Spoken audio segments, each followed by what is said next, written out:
chronic fatigue syndrome is such a deeply intricate illness. It's quite overwhelming initially for people when they start using EFT to know exactly where to start. I know for myself, I thought, where on earth do I start? Do I tap on the physical symptoms? Do I tap on the chronic pain? Do I tap on the emotions?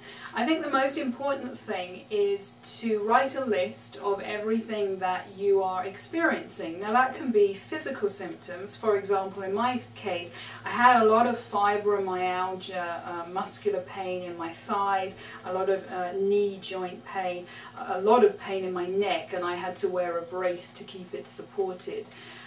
So that would have been a few things I'd have written down on the list. Also, I had symptoms such as light and noise sensitivity. So if a bus went past my living room window on the road, that was too noisy. Inside I had to wear sunglasses. So that would have been something else I would add to the list. I had a lot of digestive disorders. And incredible bloating, a lot of pain. I was intolerant to the majority of foods. So again, those were the sort of things that would go on the list. As well, of course, as emotional issues. Some people think because the technique is emotional freedom techniques, we're just addressing emotional issues. Not so. We're addressing anything that's going on in our body, be it mental, physical, spiritual, emotional. So anything that's troubling you, for example, when I was, prior to being diagnosed, someone I loved very much had just died. I had a lot of anger about the job that I was in and the relationship I was in. I also had a lot of fear about different situations. So all these things could be written on that list and addressed.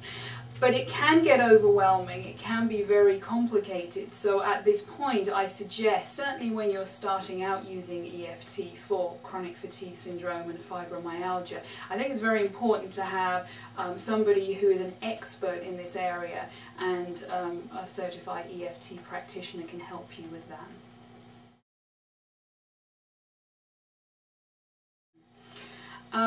There are people in the medical community who openly accept EFT. If you go to Gary Craig's website, the founder of EFT, emofree.com, that's EMOFREE.com, you'll see endorsements and testimonials by medical doctors on there. I think it very much depends on the medical doctor. There are certainly many doctors that would not embrace any complementary therapy or alternative therapy, and then there are others that see the value in it. What I do know is that the majority of my clients who have been on medication when we've met for the first time have often been on the meds for months or years.